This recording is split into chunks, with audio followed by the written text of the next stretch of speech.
Sabe aquela ideia de que o nosso universo talvez seja só uma pecinha de um quebra-cabeça cósmico gigantesco? Pois é, hoje a gente vai mergulhar em uma dessas peças, Mikael, um nome misterioso para o 12º superuniverso. Afinal, o que existe além do que a gente conhece, né? Essa é uma daquelas perguntas que sempre mexeu com a imaginação. E a cosmologia que a gente vai desvendar hoje, bom, ela sugere que a resposta não é um grande vazio, não. É, na verdade, uma arquitetura imensa, com vários universos. Alguns são físicos, tipo o nosso. Já outros, nem tanto. Então, para a gente conseguir localizar Michael, a primeira coisa é abrir um mapa cósmico completo. E olha, o que esse mapa mostra é que não existe só um universo, mas sim 12 superuniversos. E aqui já vem a primeira grande virada de chave. Olha só, a criação se divide em duas realidades bem diferentes. De um lado, a gente tem 7 superuniversos físicos, sabe, feitos de matéria, algo que, em tese, a gente poderia tocar. E do outro lado, 5 superuniversos que são chamados de voláteis. Pensa neles como reinos de pura energia, de consciência, que operam em frequências que os nossos sentidos simplesmente não alcançam. E o número que organiza essa estrutura toda? 12. E como a gente vai ver, esse não é um número aleatório, não. Ele é a chave para entender a arquitetura de toda a criação. Ok, agora que a gente já tem um mapa geral, vamos dar um zoom no nosso destino. Vamos mergulhar fundo em Mikael, que é justamente o 12º e último desses sistemas. Beleza, mas afinal, o que é Mikael? É simples, é o nome do 12º superuniverso. E o mais importante de tudo, ele faz parte daquele grupo dos 5 sistemas voláteis, ou seja, não físicos. Em outras palavras, não espere encontrar estrelas e planetas lá. É um lugar de pura energia e consciência. Tá, mas onde fica? Bom, pode esquecer o telescópio, não vai adiantar. Mikael existe em realidades sutis, operando acima da 25ª dimensão. Pensa só, se a nossa realidade com 3 dimensões já é complexa pra caramba, imagina um plano de existência com mais de 25. É um nível de complexidade que pra gente é quase impossível de imaginar. Certo, a gente já sabe o que é e onde fica, mais ou menos. Mas a pergunta que vale ouro é, pra quê? Por que um superuniverso como o Mikael existe? E a resposta é surpreendente. Ele funciona como um laboratório. Um laboratório gigantesco de cocriação. A descrição que temos é de um laboratório evolutivo onde bilhões de mônadas foram criadas para aprenderem a cocriar. Traduzindo isso, é como se fosse uma universidade cósmica. E o objetivo lá não é aprender física ou química, não. O objetivo é aprender a arte de criar realidades, de moldar energia usando a consciência.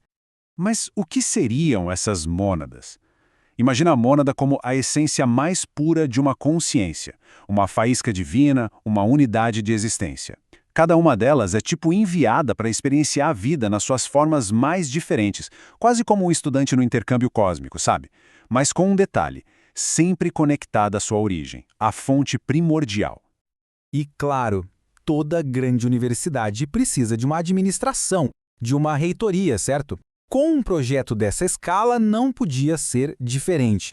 Então vamos conhecer agora a hierarquia cósmica, a administração galáctica que está por trás de tudo isso. E a linha de comando aqui é bem clara.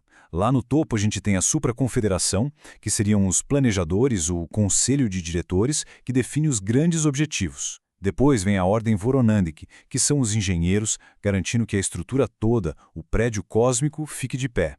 E no dia a dia quem está ali na linha de frente é a ordem de Mika. Eles são os professores, os gestores, que acompanham de perto o progresso de cada aluno, de cada mônada. Então, no topo dessa pirâmide, a gente encontra os grandes arquitetos, a supraconfederação. Eles operam de realidades acima da 20ª dimensão e são eles que, basicamente, criam o currículo evolutivo para as mônadas e planejam os próximos passos da expansão do universo todo. Logo abaixo, a gente tem os engenheiros, a ordem Voronandek. A função deles é garantir que as leis da física de cada realidade funcionem direitinho sem dar problema. Eles são basicamente a equipe de manutenção cósmica, garantindo que o laboratório não desmorone. E isso é super importante, especialmente num sistema tão complexo como Mikael. E quem é que acompanha de perto o progresso dos estudantes das mônadas? Aí entra a ordem de Mika. A função deles não é só gerenciar os projetos de cada mônada, eles também estudam os resultados. Pensa neles como os orientadores e, por que não, os cientistas de dados desse experimento evolutivo gigantesco. Bom, a gente já viu o laboratório, já viu quem administra tudo, mas fica a pergunta: de onde vem a energia para sustentar essa operação toda? Para responder isso, a gente precisa ir para o centro de tudo, para o ponto de partida do grande ciclo da criação. Bem no coração de toda a existência, a gente encontra Avona. E Avona não é bem um lugar, é mais como o próprio motor da criação. Imagina um sol central, cósmico, de onde sai toda a energia que alimenta cada um dos 12 superuniversos, não importa se eles são físicos ou de pura consciência. E é exatamente aqui que o papel de Micael fica super claro. Por ser o 12º sistema, ele não é só mais um na lista. Ele é a peça final, a que completa o grande círculo. É Micael que fecha o ciclo administrativo da distribuição de energia que vem lá de Avona, finalizando essa arquitetura cósmica que é toda baseada no fator 12. Então olha só que jornada. A gente explorou Micael, o 12º sistema, um laboratório imenso para a evolução da consciência. Mas isso, claro, deixa a gente com uma pergunta ainda maior no ar, né? Se esse é o propósito do 12º universo, que projetos incríveis, que outros experimentos evolutivos será que estão acontecendo agora mesmo nos outros 11?